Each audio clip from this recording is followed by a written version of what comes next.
an assignment that was created by one of my students.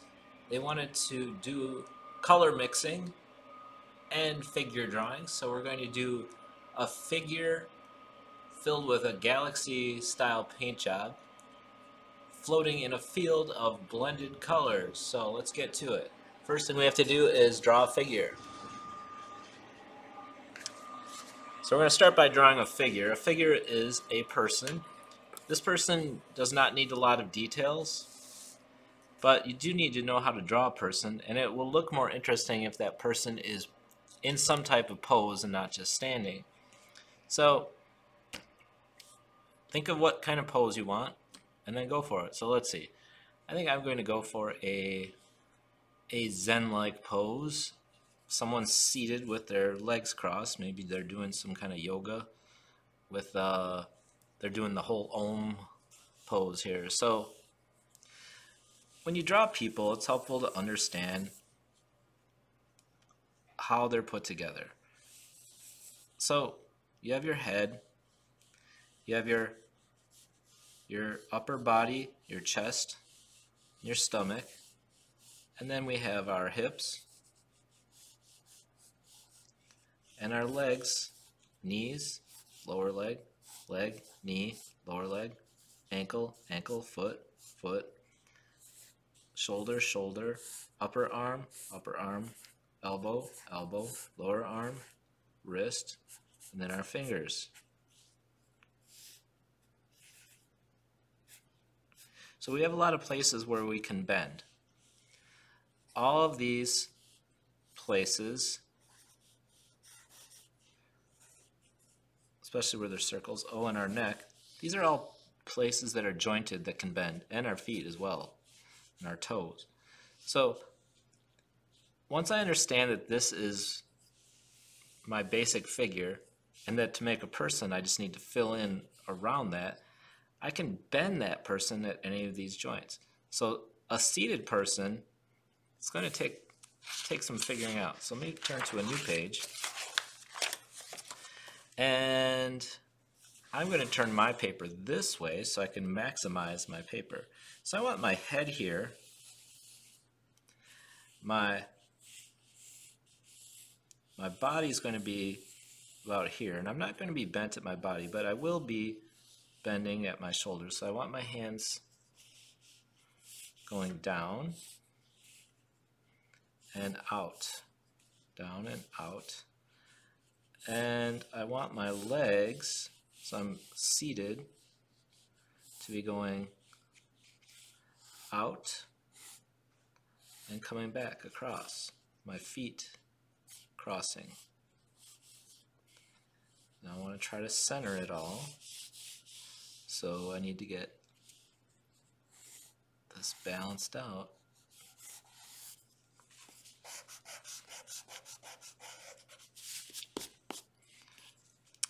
Alright, so now I have my rough idea, and now I can start filling in over this. So the last thing I want to do is my head. That head's a little too big, actually. Your head's only about 1/8 of your body. I want to flow that into the body, and I think I can bring my shoulders in a little bit.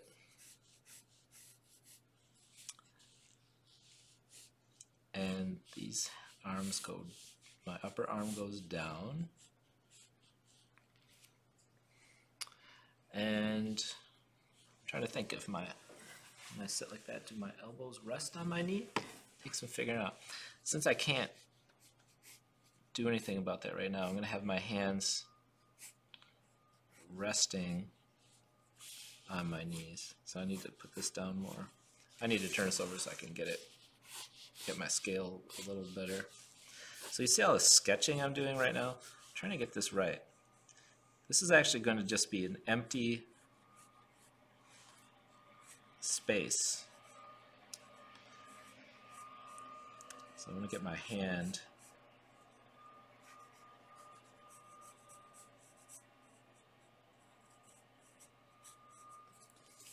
figured out. Make sure my thumb's not too big. So my pinky's going to come along this side.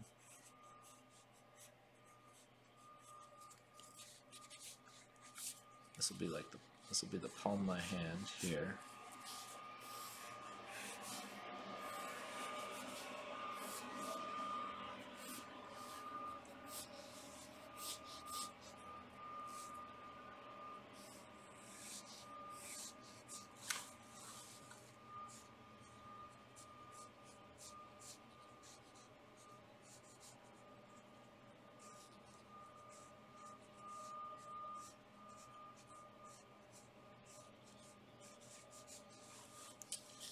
Then my leg.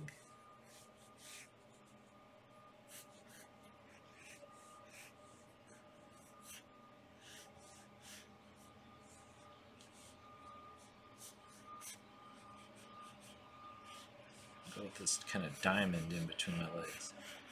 I'm going to cut this out. So my neck needs to be bigger.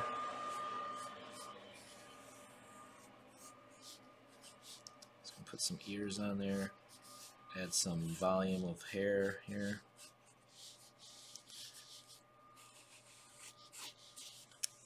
You just need a rough sketch that you can outline. So I'm just roughing this in. I wanted my elbows on my knees, so I'm going like, or my hands on my knees. I'm going like this. Here's the inside diamond. Here's my foot.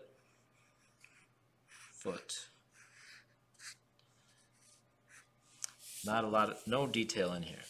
I just needed these outside shapes. We're actually going to cut this out. So I want to make it as big as I can. That's about as big as I can make a seated person on there. And then I'm going to flip my paper over and I'm going to do a galaxy paint job on the back side. So we've already made galaxy paint jobs, so you should remember a little bit. You need your salt. So I'm going to get my salt ready. So I'm going to pour a little bit of salt on my top of my paint tray so I can pinch it as I need.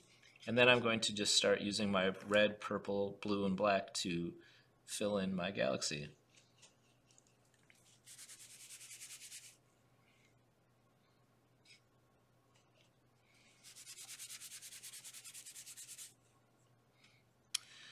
And actually, you don't have to paint the whole paper. I can see my drawing right through the back of this here. So I'm only going to fill in where I need to. Better get a little salt on there before any of this dries.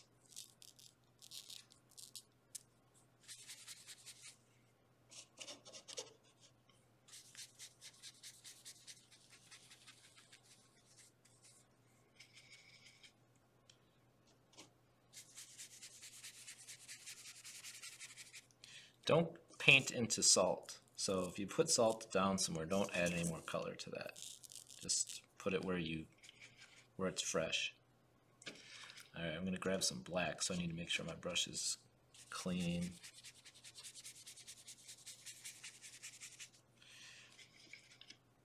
I like to add blue or purple to the black. Black's just too black. Ends up looking gray.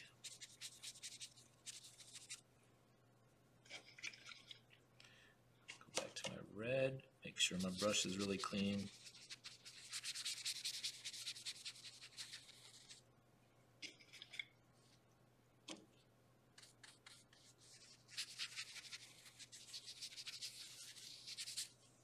Still got to get some over here where the hand is. Purple over there. Get some salt on there before it dries.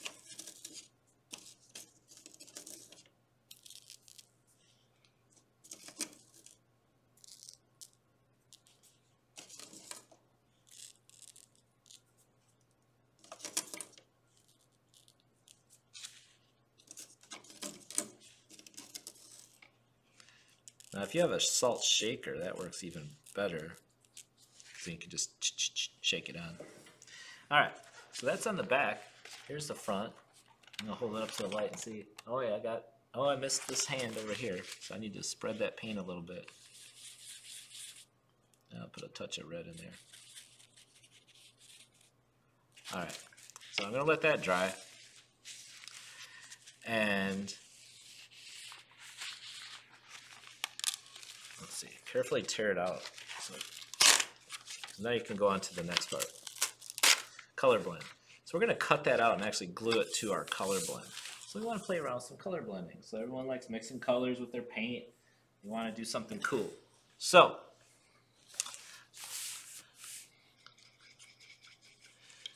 we're going to do something different. We're going to take black. And I want you to go right down the middle of your page. Try to make it even. Just make a straight line.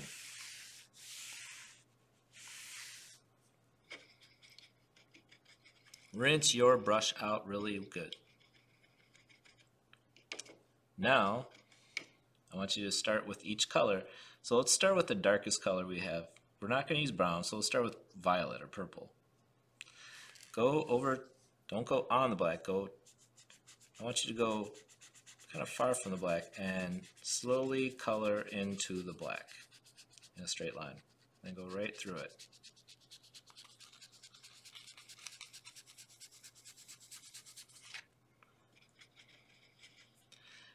Now rinse your brush again. Clean, clean, clean. Might have to change our water today. Go back in that purple and then go the other way till it goes almost white. Now let's switch to our next color. Let's do blue. Clean your brush really good. Get a lot of paint on there. I'm going to go right as close to my violet as possible. Mix it into the black. And push it across. I'll get it right up in there. Then I'll clean my brush. And I'll go the opposite way with the watery blue. Alright, we're going to keep going that way. So I'm going to go green, yellow, orange, and then red. Same way. Start about here with the green. Green might need a little more.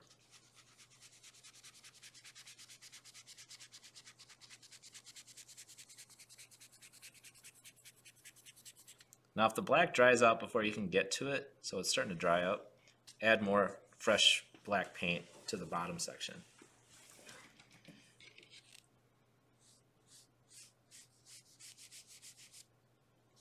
I want to push this up into that blue there. See what happens when these come together. Alright, yellow. Make sure your brush is really clean. If your water's getting too dirty, it's time to switch water. You don't want to get your yellow contaminated with other colors. I'm going to start really close to this black. Let's see if I have enough in there. Yep. So now I have yellow with black.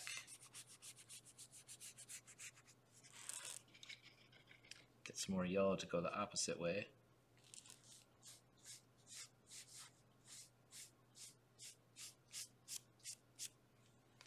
And I want to get right into the green there.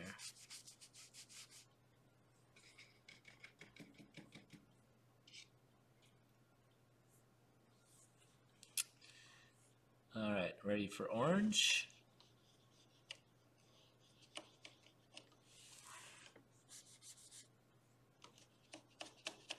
If it's not intense enough, get a little more. But it shouldn't be thick, it should be thin. Mix that in with the black there.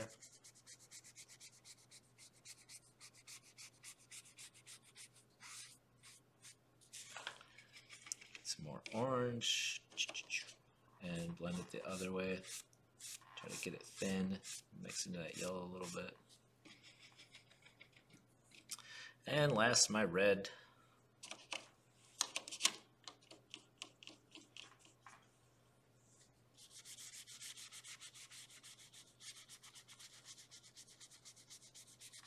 So it looks like I had enough black on there, even though it started drying up.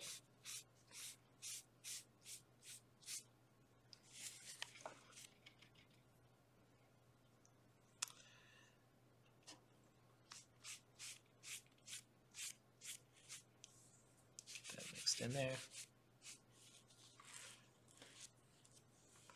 All right, now let's try something different. Now let's take each color and we're going to draw a line right through each of our colors. So I'll start backwards since I just used red. I'm going to draw a red line right through.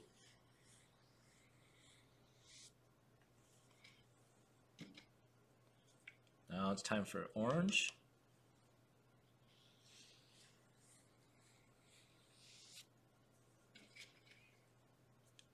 Yellow.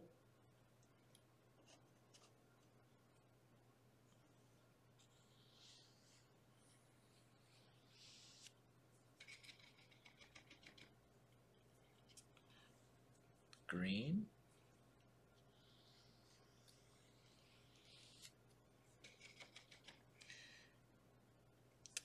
Blue.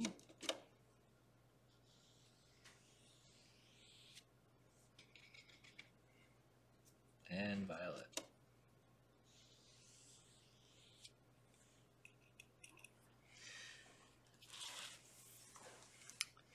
So one thing you might notice is that when you're in a color that kind of is close to that color, you don't see a whole lot of change, but as you get into colors that are far away from it, you really get more change in what happens, especially like the yellow and violet, the blue and the orange, you're going to get more of a gray color. The red in the green, yellow and violet, orange and the blue. Those are complementary colors, and when they mix, they turn into more of a gray color. All right. Now we have a couple empty spaces. We could try the same thing over here with our dark colors. So go backwards. Violet.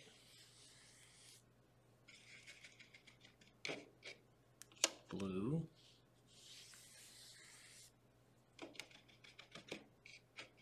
Green. Yellow.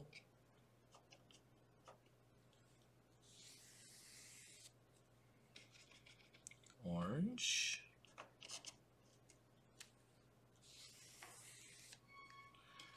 And red.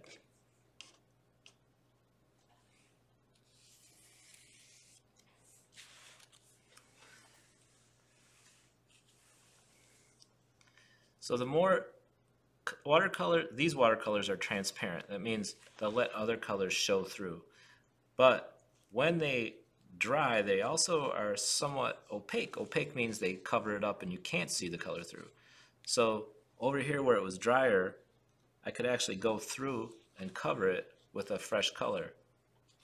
Here where it was really wet, the colors bled a lot. But we got to see, we can see what the colors look like next to other colors, and we can see what happens when these colors mix with each other. So this is actually a very useful tool.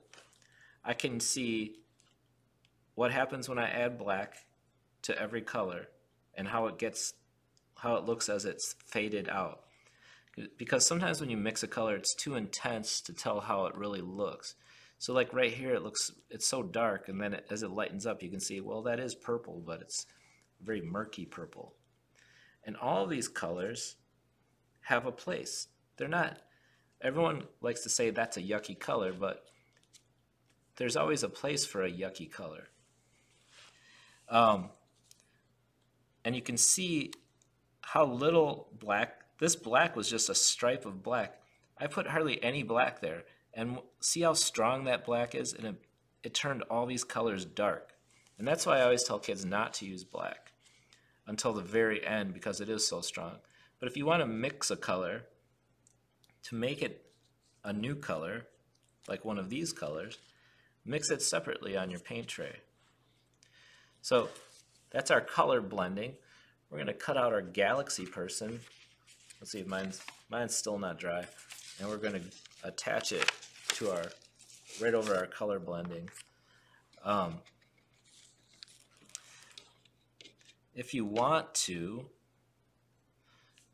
right now, I don't know if that's a good idea. I think we'll just leave this like this. This will be our little chart.